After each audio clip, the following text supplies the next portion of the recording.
Hello there. I'm Charlie Ocean, and my pronouns are they, them. Welcome to Allyship is a Verb, a podcast for people practicing allyship for the LGBTQ plus community and beyond. Hey, my name is Tonya, and my pronouns are she, they. Before we dive into today's episode, I'd like to start out with a shout out to Nikki. I love you, Lovebug. Thank you for helping out on the Indiegogo campaign. Secondly, this is the last episode for 2023. We'll be back with the second part of Season 3 starting January 2nd, 2024. Kind of wild to think about, but here we are. Tonya is today's guest and one of my best friends and one of my favorite people in the world. She helped me to get my LLC up here in Colorado, and we became fast friends at some point. I've also stolen some of their friends, which has worked out great for me. So we have some mutual friends I also adore. We're intentionally only mentioning the first name to help protect the privacy of my friend and her partner. I love introducing folks to my favorite people, so thank you for this honor. Here are some self-reflection questions to think about during the episode. Please stay after for 3 more to take with you. Number 1. When was the last time I felt seen by someone I love? Number 2. How would I fill in this sentence? I can be blank and blank. Number 3. Is there anyone I would go mama bear for? Who? And now, our conversation.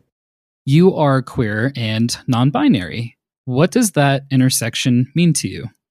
I love queer because there's room for me to discover new things about myself. It's a blanket term, and I currently identify as bisexual also, but it feels like maybe that will change someday, and it just feels better even sometimes to just use the term queer and not even include non-binary because I just started exploring my gender in the last probably 3 to 5 years, and who knows how things will change with that too. Non-binary for me it's an internal alignment. Actually, meeting Charlie was when I had just kind of started thinking about gender, and then helping them with all of the legal work, setting up their business. I started learning more and more about it, and one day I was just like, I'm non-binary, and it just brought this sense of like internal peace and alignment. Yeah, it was just everything that I had struggled with my whole life finally made sense around fitting in and feeling out of place and not feeling like I belonged. I'm like already tearing up. So even for myself, when a friend shares with me maybe any updates as they're discovering who they are, I always try to like thank them and like celebrate them as much as possible and make sure I'm like getting any name updates correct or pronoun updates and like clarification on like how to use them and where and all of that. And because I explain to other people that, when someone shares this information with you, this is like the best way to receive it. Not like, are you sure? Or like, Yeah. how do you know? And what does this mean for your relationship if you're in one or any of that, right? It's just like, thank you for sharing this with me, celebration, and then maybe like support, right? Like how you can support that person, not how they can support you. Like, what the hell is non-binary? Maya Angelou said some version of you can't do better until you know better. And when you know better, then do better. Yeah. I think that's a huge part of allyship. Being able to acknowledge like, oh, that was not me being the best ally. That's the only way we can learn. Also, I think sometimes people's reactions have not been what I've expected. Like there's people that I'm thinking about coming out. Either I know they're also part of the queer community, or I have this idea about how they'll react to the information.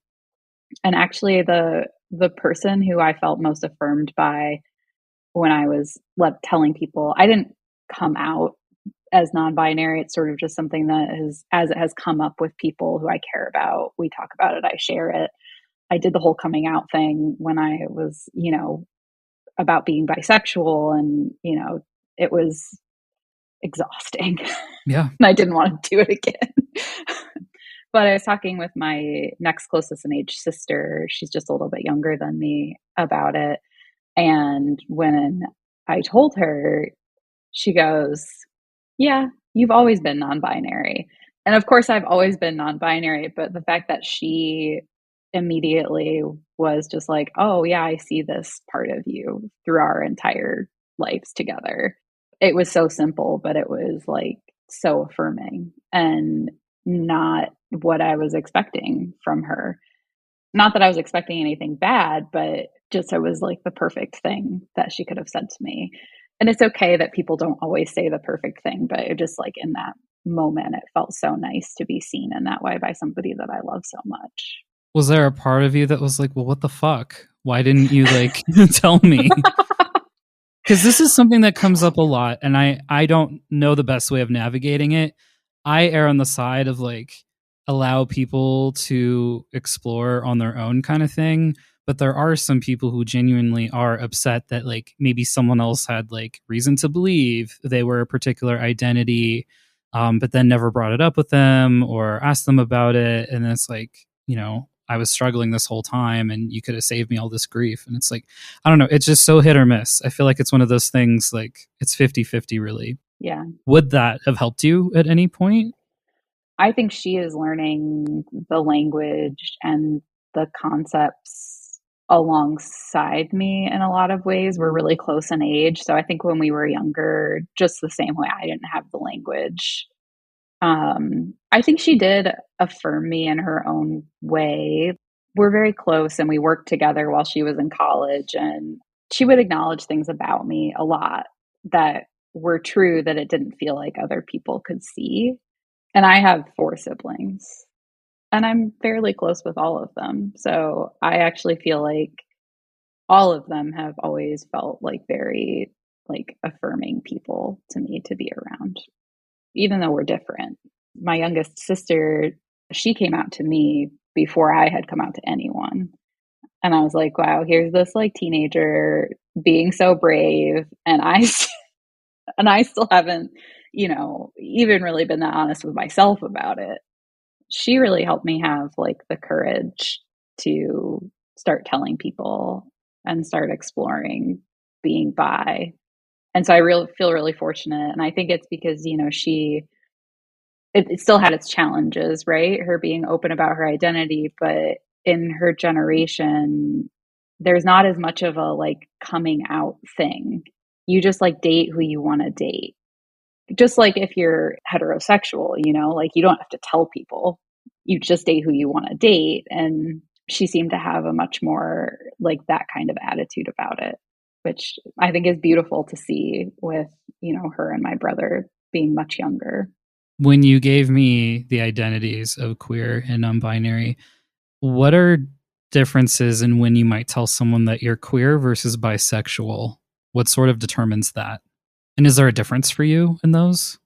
I think they've become kind of interchangeable. I guess if I'm talking specifically about like having coming out, I came out as bisexual. And so that feels more relevant to like that sort of part of my life. But I'd say most of the time now when I talk about myself and my identities, I generally just say I'm queer or I'm a queer person.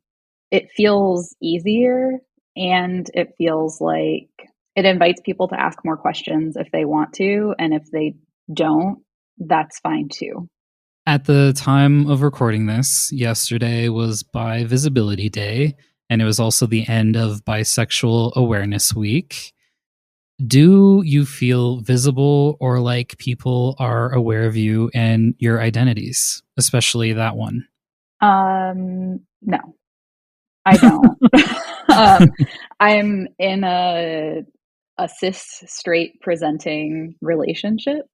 I think there are some things about my appearance that may indicate that I am queer or bisexual to people in the know, like, Like but the nose ring. like the nose ring, like I have a septum piercing, like cuffing your pants, like all of that stereotypical stuff that goes around in queer groups. I don't know how much the straight community or straight people are aware of that stuff unless there's someone in their life that's making them aware of it that's a queer person.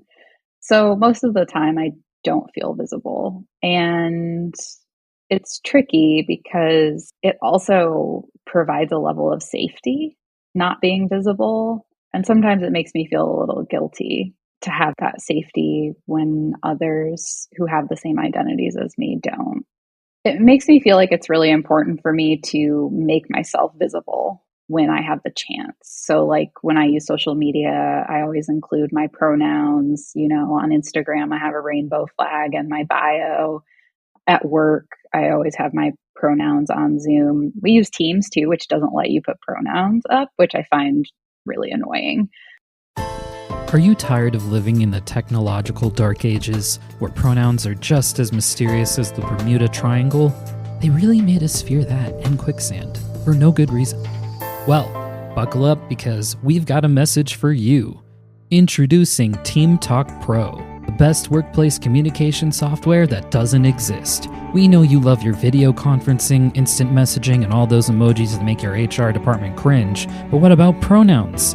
Microsoft Teams may have left you hanging on this one, but fear not. Team Talk Pro is here to unravel the mysteries of pronoun fields. Join us as we bring you into 2024 with the latest in pronoun technology with advanced open fields to type in your own pronouns, including multiple sets. Wow! Ask your workplace to subscribe to Team Talk Pro today. Okay, so here's the deal. I'm very proud of that fake commercial. I'm not taking it down. I'm leaving it for your enjoyment. However, I've scoured the corners of the internet and I've been able to finally see that Microsoft Teams finally does allow pronouns in your profile. However, it's only in your profile, as far as I know, and it's not always in a helpful place like if you're in a meeting so that you could quickly see it like you can in places like Zoom. So, that said, we still have a way to go so that it's more helpful. However, we'll applaud them. Way to go, Microsoft Teams. So glad that you finally rolled that out. Thank you. If you're curious how to get it set up, I have included a link to a YouTube video. And again, it does have to be toggled on by an administrator. So whenever I can make myself visible, I do if I feel like it's an environment where I feel comfortable doing it. Yeah, Teams is tricky. Number one, I just hate that software with a passion. It's so glitchy. Yeah, and usually I'd shove my pronouns in as like a status or something. Oh, I haven't tried that. Okay. I'll have to look into that.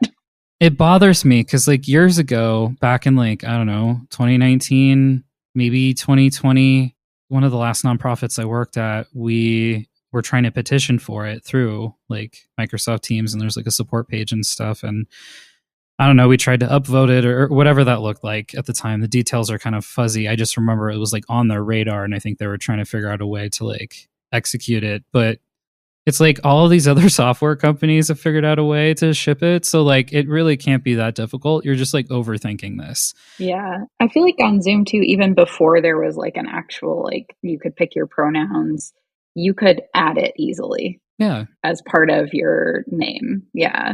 And like now, I think people are slowly finding out about this, but Apple for your contact card has made it so you can add your pronouns. Oh. And yeah, it's a very recent update. There was a person I follow on Instagram who was showing others, and then someone had a follow-up question because they did like a screen video to show how to add it and what it looks like in the contact card.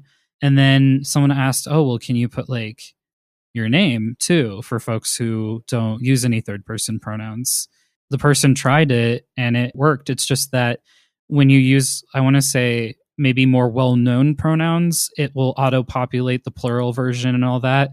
But if you're adding something like your name or neopronouns, which just means that they're newer pronouns, like you've either created them or they just haven't been recognized yet by like a dictionary or something. But if you're adding them, you would just have to add the variations so that people understand what the plural is and stuff. So, for example, if I was just using my name, I'd say like Charlie, and then I'd say Charlie's and have to add like the apostrophe S and stuff. So you had to enter any pronouns if you had multiples, like separately, but then you can also slide them in terms of like, I want to say like preference without it like explicitly stating that, but you could put which is like first, third, etc. And I thought that was really neat. But what I also love about Zooms is that they have further settings to say if you want it to just like default to every meeting or if you want to be asked every time, and there's options to like remove them for any reason when you're in a session. So I think that's the future. Yeah, I really like that about Zooms, that I can remove them if I feel unsure about sharing them with a group I'm about to enter. My work, we work kind of all over the world, and we have a lot of clients in the agriculture space. I don't want to assume anything about people. And we have a lot of clients in South Africa where this is even less of a talked about or accepted thing than in the US. It feels good to me that I can not turn them on until I've kind of like gotten to meet the people in the group. And luckily, I've yet to have a client that I work with that I don't feel comfortable sharing my pronouns. So I'm fortunate that I've in an environment where people are open, but it is nice to be able to choose. Yeah, that safety element. And we're not always able to determine when we're safe or what. So, yeah, anytime we're able to have those options available to us, I think that's really great. Well, is there something you tell yourself as a queer affirmation? Yeah, I regularly, and this might sound silly, but like sometimes I get frustrated about not being visible.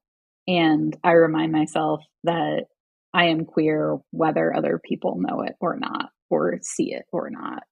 Just kind of reminding myself that I am not what other people see and I don't have to get frustrated. My identity exists for me, whether other people see it or not. Please complete the following sentence. Oh boy. Okay. You can be non binary and blank. Love makeup. Oh, what made you say that? Because I think makeup is really fun. I don't wear it all the time. I'm not like an everyday makeup person, but I went through this phase for a couple months where I was like, "Oh, I can't wear makeup anymore." I don't know why this was what I was thinking. It's just like this new rule I decided for myself, and I really like makeup, and I think that it's actually very queer. You and I have talked about this a bit when in private as friends we're talking about like gender and stuff. And I had suggested to you at some point that it's almost like regardless of how you express your gender, it's more of like drag for you. Yeah. And you said that felt like actually pretty affirming.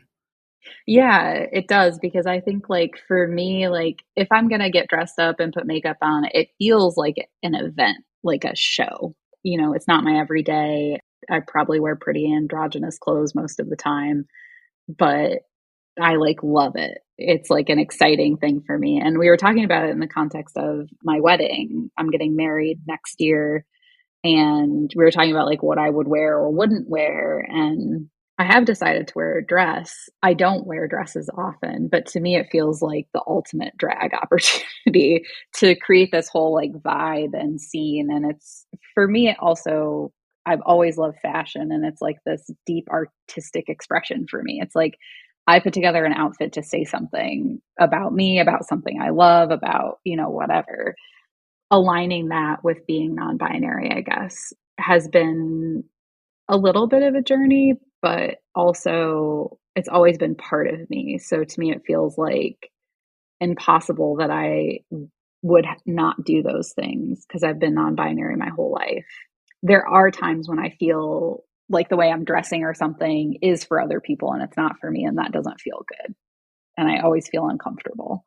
For your birthday earlier this year, it was 70s themed.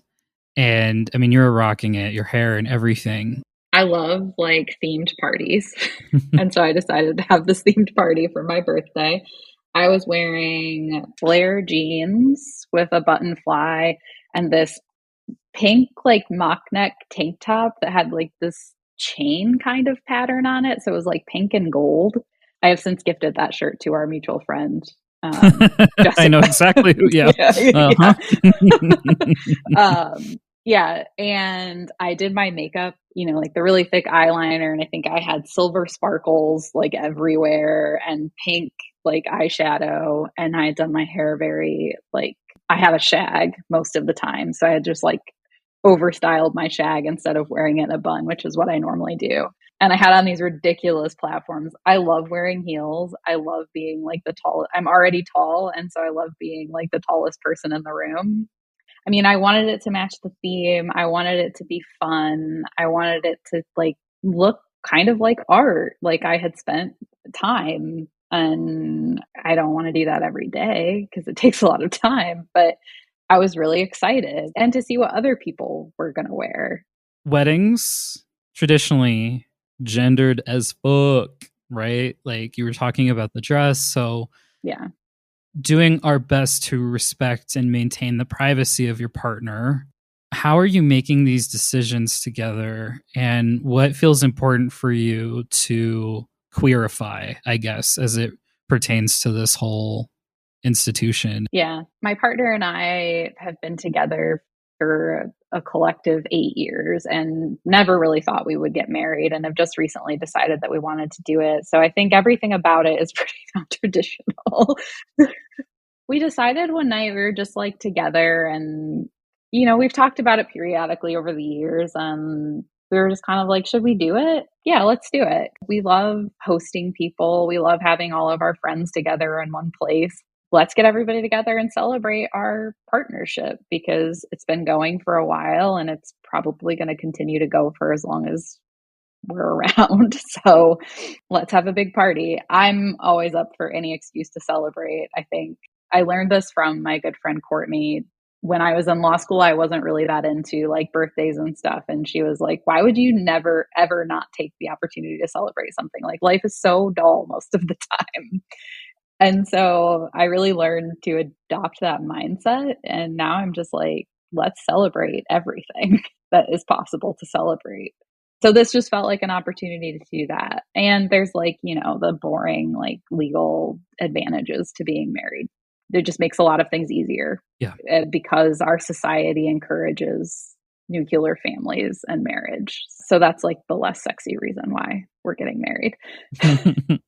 My partner has been really involved, which I think is already non-traditional. I observed a lot of my friends kind of plan completely by themselves. He has a lot of ideas and opinions and things that he's thought about that he wants it to be. And that feels really good to me to have us both be doing it. It feels really supportive and like it actually is something that we both want to do that matters to both of us.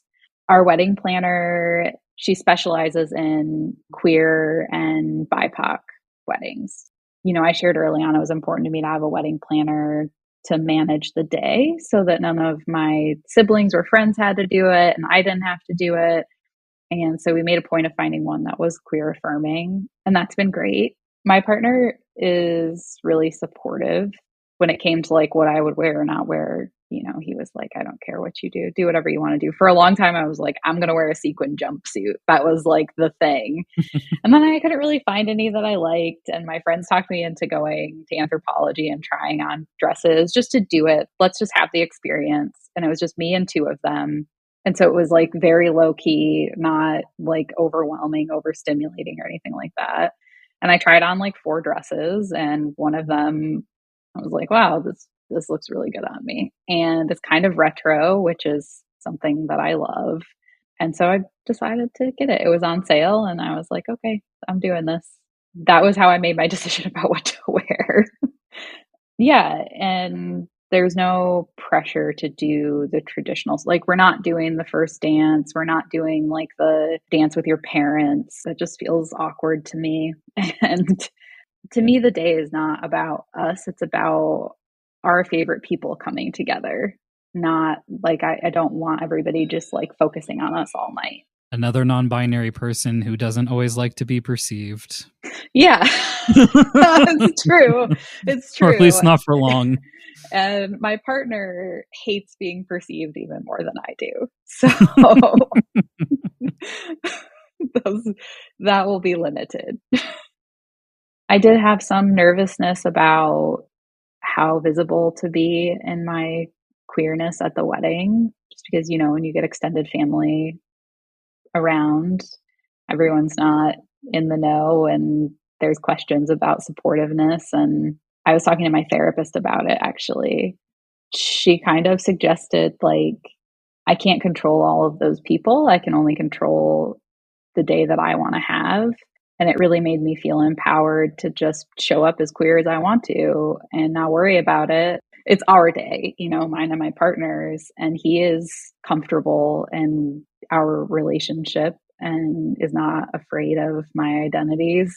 And so that's really all that should matter. And the closest people to us aren't either. I'm willing to be like a bodyguard if I need to be. I'm willing to tell some people off. I mean, I get really shy and awkward, but I get mama bear for my friends. So if you want to see that mode activated, just let me know. Yeah, we'll have like a secret code word, and I will go full mama bear. I love that. My friend Alexis, I'm serious though, has also offered those services. So nice. Yeah, and that just makes me feel so loved that I have multiple friends that are like, I will protect this day for you. And I don't need to cause a scene or anything. It's more like, no, going back to earlier in the conversation, we talked about your queer affirmation for yourself and having like that anchor. Like, it would be a similar thing. Like, this day isn't about you. So remember, you're at a wedding, and just show up for that right now. Yeah. Anything else you have going on in your mind, leave it for another time. Today is not about you. Yeah. I'm going to find an anchor and I'm going to be ready. But it's just something like that. Like, and I will just keep repeating myself like a broken record, because sometimes with people you have to do that. Yeah. Another thing my therapist said, she was like, people get really anxious about how people are going to behave at weddings. Is somebody going to drink too much? Is somebody going to say something really inappropriate? All of those things. And she's like, everybody has families. Everybody's worried about the same things. And she's like, the thing that happens will be something you didn't even imagine would happen. Probably. Yeah. Yeah, there's definitely been feelings that have come up around the traditional, like the gender roles, I mean, their weddings are super heteronormative. What can we do to make it less that? I don't know. I was thinking, we could like be subliminal in our messaging, and I don't know what all you're doing for the food, but we can be like, bread rolls, not gender roles, and like just like really fuck with people just in very subtle ways. I love that. We can brainstorm about that. I think there's a lot of ways. Oh, plus the city that we're having it in Michigan, is like one of the queerest cities in the state. So like we were just there this last weekend looking at the venue and stuff, and there's pride flags everywhere, on every building, on almost every house. It just felt really good. I mean, some of them you could tell they've been up so long, they were like shredded at the ends. I love it. So I'm curious about your experience with pronouns. Where are you at with them now? And where do you want to be with them? I currently use she and they. I think a common experience for people who use two sets of pronouns is that one gets used more than the other. And if they is one of your sets, they do not get used often, unless it's by other people in the queer community. Or, I have some really close friends that have been wonderful about talking to me about it and learning more and getting better at it. But even for them, there's been, times when it's just, I guess it's just confusing. It's confusing for people. And even after you explain it, they still just use what they're comfortable with. I have recently kind of had this realization that, I've been paying more attention to how I feel when people use different pronouns. None of them feel bad to me, but when someone only uses she, it says something to me about their discomfort. Maybe not even their discomfort with my identity, but their discomfort with doing it wrong I think that's mostly what I feel in a lot of the spaces I'm in. Not that they are intentionally not using they, them, but that they're not sure. They still feel unsure about how to use it. Yeah, and I've noticed it's usually coupled with not wanting to offend, so they don't know how to bring it up in a way that, I mean, I assume that they're trying to make it feel good for like both parties in that conversation. Yeah, and so I also too in all this am like, oh, actually he feels fine too. And honestly, like if somebody were to use a neo pronoun, like nobody ever would just use a neo pronoun, but if they did, I think that would feel fine too. I think I just kind of, to me, they all feel sort of neutral and none of them feel bad. The things for me that are really affirming are different. And I notice when people only use she. And I don't like it, even though it feels fun. Like, I don't know how do you explain this? For some people, it's okay. For other people, it doesn't feel good. And I think it depends on the depth of my relationship with the person. That's what I've noticed too. I mean, before I pulled you aside, because I don't always get time with you alone. Usually we're like hanging out with your partner and stuff, and I love it. And I love your friends and all of that. And I've always appreciated you inviting me to different things. So, but like, I know not to ask you some of these questions in front of everyone else, but I had just sort of taken it upon myself. And this is something I've done with several of my friends is when I notice people are not using someone's pronouns the way they're meant to, I tend to lean hard on using like the they set, for example, as a reminder and also to rebel because like I want to make sure that my friends, like especially you in that particular moment, like you feel seen for all of you and not just part of you. It's just been interesting because, and I'm sharing this I guess mostly for folks listening in case this is a situation you're in as well. But like I did talk with you about it eventually when it was like an appropriate time in private, which is usually when most of these conversations should happen, and ask you what you want me to do and if you wanted me to like chat with anyone, like any of our mutual friends about it to like help take that burden off of you because I know what that's like. And sometimes it's easier when you don't have to do the emotional labor yourself. So if like, I guess I want folks listening, if that feels like something you could do to show up for your friend, be it pronouns, a name, you know, like that is a way you could offer support. Yeah, it's tricky.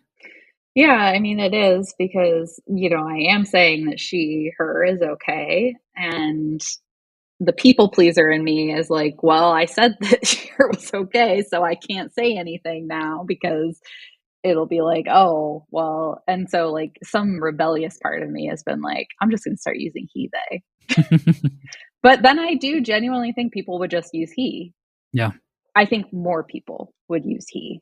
I still think there is this discomfort with they, them.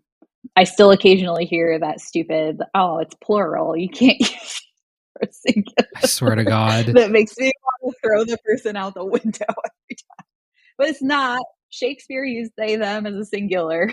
We use they, them all the time. Yeah, and even before then, and there's been other authors, and even if that weren't the case, It doesn't matter. like people over grammar. Yeah. Yeah. Things change all the time.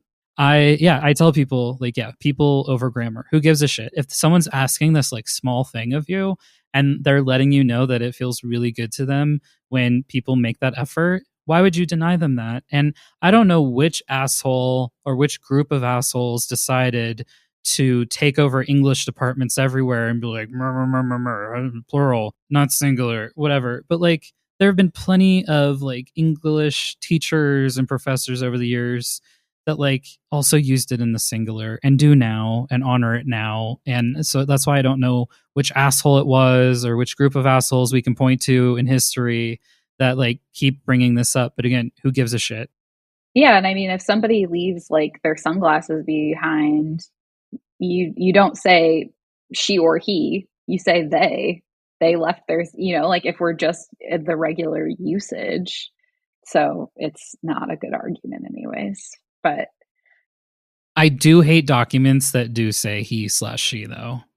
oh yeah, rampant in the legal community. And actually, we had at the first firm I worked for, this is actually a credit to that workplace environment. We had a big conversation about replacing all of the she slash he in our contract templates with they. And there was some discussion about, well, what if a real like asshole judge gets a hold of this and it's like, oh, this is plural and not singular. And, because in law, judges have a lot of authority to interpret things.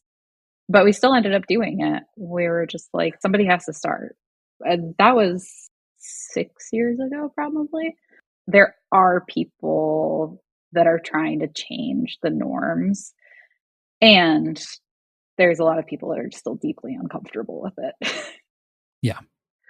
But for strangers, it's one of the only ways I can know whether they're safe or not. So it becomes very different.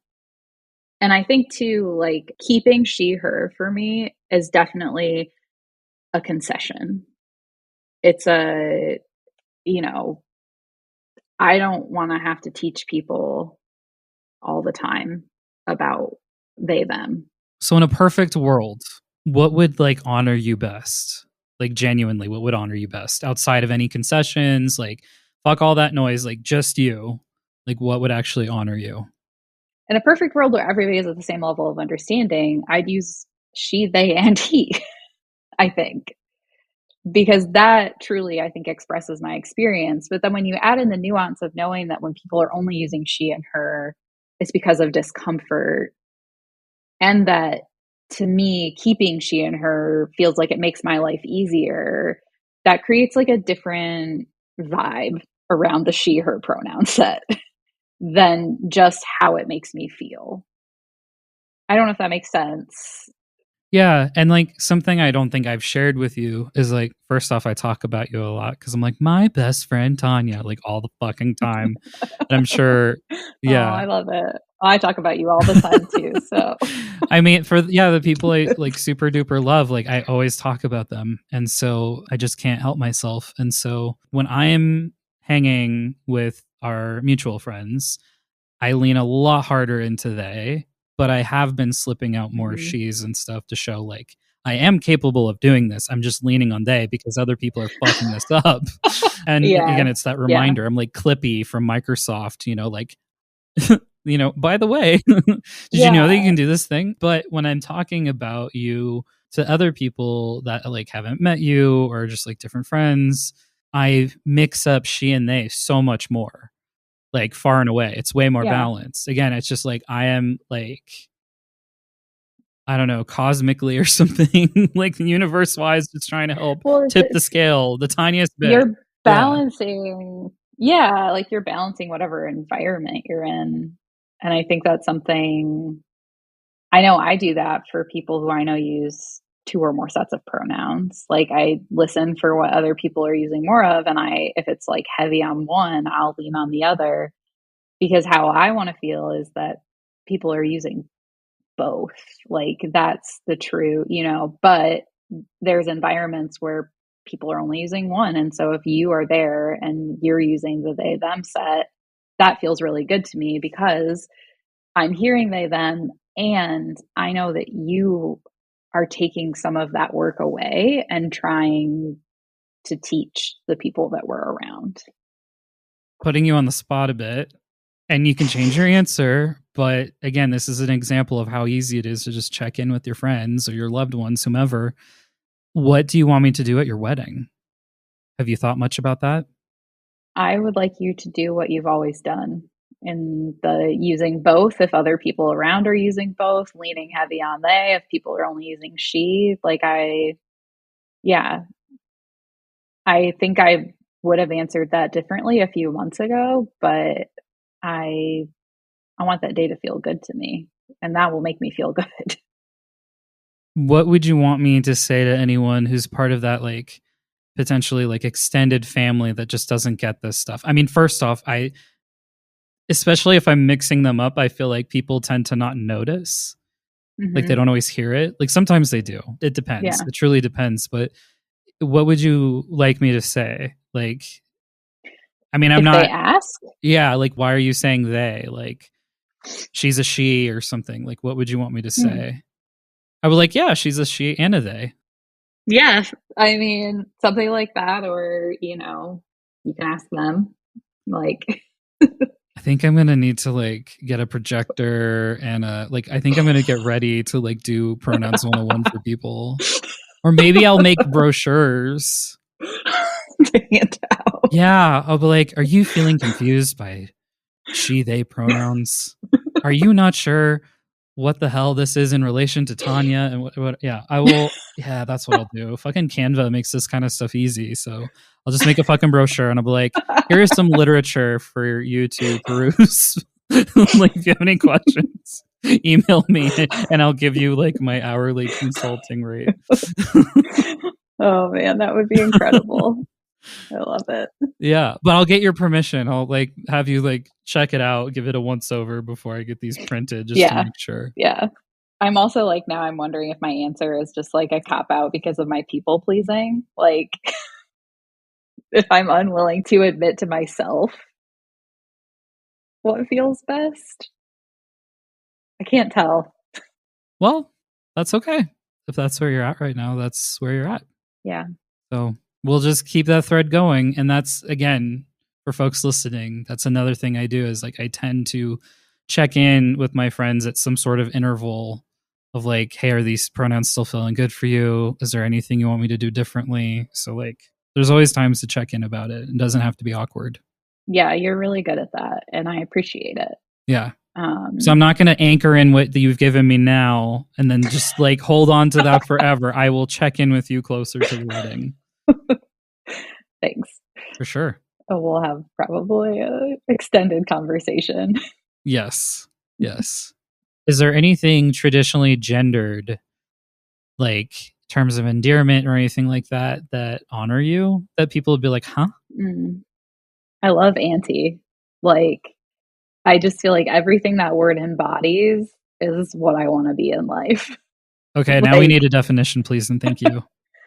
Just like, I don't know, like I think about my aunties, like they were always like the like fun and like, they have kids now, but they didn't when I was younger. Like, they would let us do things that our parents didn't let us do. Like, we'd go see movies that were like PG-13 and probably shouldn't have been watching. Like, scandalous.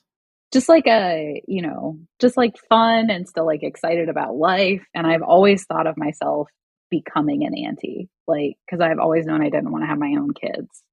So it's like this role that like I really, none of my siblings have had kids yet, but I'm the lucky auntie of two of my best friends' kids.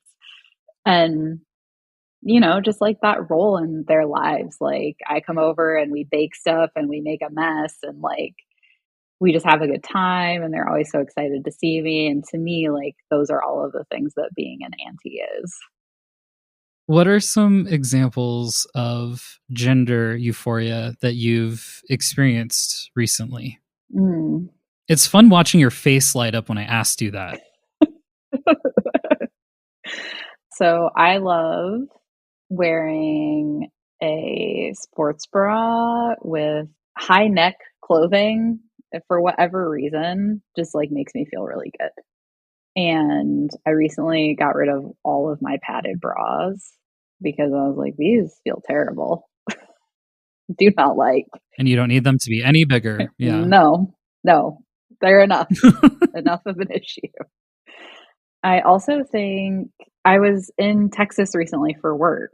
I went into this coffee shop that's in the town where I was, and I walked in, and the person working was like, "Oh, hi," all of the normal stuff. And then they asked me if I was from around there, and I said no. And the person responded with, "Well, I can kind of tell because people here are pretty traditional." I think it's the first time I've ever felt like a stranger maybe actually saw me for who I am. And it felt really, really good. It felt really nice. I tend to have like a funkier vibe in dress and appearance. And I think that probably this is like a very small rural town in Texas. It's not like I was in Dallas or something. So I think that was probably part of it, the way I was dressed, having visible facial piercings, visible tattoos. Like, I think all of those things kind of probably contributed to that comment. Like, it may have actually had nothing to do with my gender, but it still felt really good. No, it's great. Something I thought would be more euphoric than ended up being is I cut my hair really, really short not too long ago, maybe like a year ago. And I really was like trying to commit to liking it, but I hated it. And I am now in the process of growing it back out. That was an interesting experience. And I think it was part of that, like, oh, now that I'm like openly non binary, I have to be more androgynous looking. And for me, like the hair thing, it was sensory.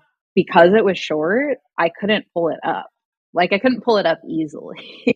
There are sometimes having like hair like on my face, on my neck or whatever, like makes me want to, I just want to freak out and it has to go up.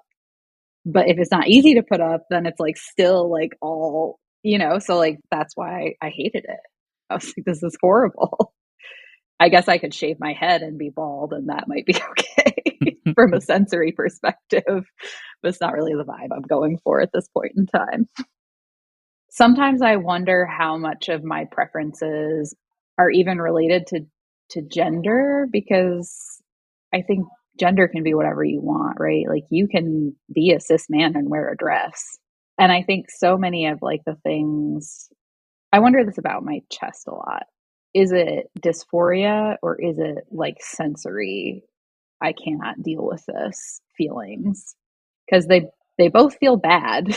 I've wondered at times if people weren't so rigid in their gender expectations and binaries, if I wouldn't have so much dysphoria and like have so much grief. Like, I feel very good and confident about all of the decisions I've made, and I know almost all of mine were overwhelmingly sensory based more than anything else because of my autism. And I definitely have talked about this before on the podcast, but when I'm thinking about it, sometimes it's just because like what other people are doing doesn't make me feel good. So like when I had a chest that was not flat and like how people would interact with it, things like that, things people would say or like looking at whatever, like it just always made me so uncomfortable because it felt like they were zooming in on something that just didn't feel like me. Yeah. And it just felt awful. I don't know that I can really articulate this thought very well right now, but yeah, I think it's like the pronouns. Like if people could just see the wholeness of us instead and not fixate on these like things, like whatever that is, be it body parts or whatever, and how big they are or not, whatever, right? I think I wouldn't experience gender dysphoria as strongly as I have, but I think it would still be there to an extent. I don't know. Yeah. It resonates what you're saying too about them becoming like, I had actually very small boobs for most of my time having boobs. Like, it wasn't until I was about 30 that all of a sudden it was like, it was wild. It was like overnight. Bodies are weird. And they just became huge and they became so much more of a focal point.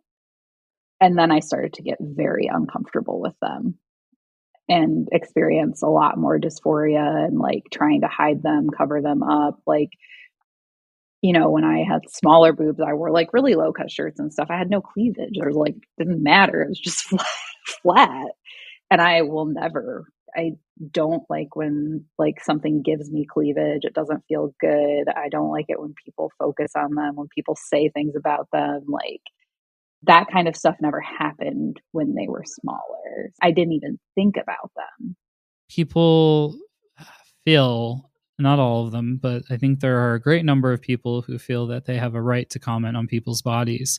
Because even if it were in the other direction, right, there would be plenty of people thinking or saying mosquito bites or something, right? If they were smaller. And I just think like maybe just don't fucking comment on people's bodies. I don't know. I think it's such a deeply personal thing. If I know something's affirming to someone, Yeah. And that's different, right? Or if I'm in like maybe romantic or sexual relationship with someone of some kind, and we've established what would feel good to them in terms of any adjectives that would be gender affirming, etc. But yeah, I don't know. I feel like it comes back to a bigger issue of people feeling like they have a right to comment on other people's bodies one way or another. My partner knows how I feel about my boobs, so they don't become a focal point of anything ever for us, which I am very, not grateful for because like he's a good partner. That's what somebody who loves you should do, right? Like they hear you, they understand what feels good to you and doesn't feel good to you. Yeah. And I think a lot of times, like when people have commented on them, it's been because I keep them covered up so much or like wear a sports bra or whatever. When they are visible, people are like surprised. And that's when they make comments. And it makes me feel like not good. That's why I've been loving when people maybe post a photo of themselves or something, when they also share like what would feel affirming. Like, and I've been doing that as well. Like, I could hear almost anything. Like, I'm not going to feel insecure if someone says I have beautiful eyes or something. Like, if Mhm. it's like a good and a genuine compliment, and again, because they're not trying to put me in a box or see me in a way that doesn't feel like they truly see me, you know, yeah. But do I have a slight preference for more masculine leaning, what we would consider maybe to be more masculine leaning terminology, like handsome or something? Sure. But I don't know. Like, again, I'm also okay with being called like cute or again, like having beautiful eyes or different things like that. Like, I'm a lot more comfortable now, especially for having compliments around things that I don't know, I guess would be considered more, I don't know, considered softer, I guess, or something. But it's Yeah. taken medically and socially and legally transitioning to be comfortable with that kind of stuff, because before it felt like I could never stop being measured up to how much of a girl I wasn't being. And now, I mean, every now and then I'll get someone, and it hasn't happened in a while, or maybe these people have like something in their brain telling them this probably isn't a good thing to say out loud. But I feel like every now and then I would tell someone that I'm non-binary or whatever language I was using at the time, like trans, and then they'd be like, "Oh yeah, I can see it now because of your hands or your feet or whatever." And it's like, go fuck yourself. Like, I hate shit like that. It really pisses me off. So yeah, people are weird. Bodies are weird. Yeah. Gender is weird. Like, why does it even exist? Well, I could see you getting a tattoo that says gender is a drag or something, some variant of that. Oh man, I love that. That is a great idea. That's like my constant question. Like, why do we do this to ourselves? Like, gender does nothing but create like weird expectations for people that create a lot of unhealthy behavior. Like, It and it, sets standards that are sometimes impossible to achieve and not necessarily like the goals for us. even if you are cis, like, Yeah. it hurts. I mean, I guess this is one of the things we're going to talk about. Like, the binary hurts cis people too. Like, Hmm. it's like there's this one way to be a man and there's this one way to be a woman, and that's all that exists. When we were talking about this episode before recording some time ago, I wrote down what you said. You said, we're all harmed by the binary. We end up having to get lumped into one or the other, and it's really just based on how people perceive us. Nothing to do with one's true identity or what you actually are. You have to fit into one or the other. And if you don't, you are a woman trying to fit in with the men, or a man getting teased for not being manly enough, and totally excluding people who don't identify as men or women. Does trans fit for you at all, or has it been an identity that you've claimed at any point? I've never claimed it and I don't feel like it fits for me. I feel like even if I do some medical transitioning, I don't feel like I'm really transitioning. I just feel like I am who I am. There wasn't a point where I wasn't this. And so that label just doesn't feel affirming to me. What's one allyship tip you'd like everyone listening to consider? I would like everyone listening to consider more carefully how to handle when you've done harm to someone. Harm can be big, harm can be little, and we all do it. We all make mistakes. I think as a good ally, you have to really be able to address when you cause someone harm and be accepting of whatever their response is, because it's not about you, and you can continue to be an ally and learn from the mistake from whatever happened. But the person that was harmed doesn't owe you anything, including forgiveness. You have to forgive yourself, but that person doesn't have to forgive you. Tonya, I adore and love you so much. Thank you for having your first podcast interview with me. I'm so lucky to have you as a best friend and business attorney. I also know that your story will resonate with people, so thank you for your vulnerability. Folks, with the holidays around the corner and this being the last episode for a bit, I want to tell you about a critical resource you or someone you know may need. The QTP Love Line is a rapid response healing justice initiative of the Queer Trans Project, featuring pre-recorded messages of affirmation and encouragement from LGBTQ plus members and allies in our community for our LGBTQ plus community. This initiative is designed to combat the hate and remind our community of our love and power. I was incredibly honored to be asked to contribute, so I am one of the audio clips that you may hear. The transcript is also available on the website for those who are deaf and hard of hearing. I'll be sure to include all of the details in the show notes and on the website. The number to call is 1-800-578-5683. And now it is time for our final 3 self-reflection questions. Number 4, do I have friends who quote their therapists? Number 5, are there any identities I want to adopt or drop?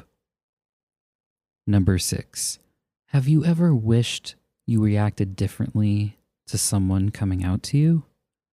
If so, what would you have liked to have done differently?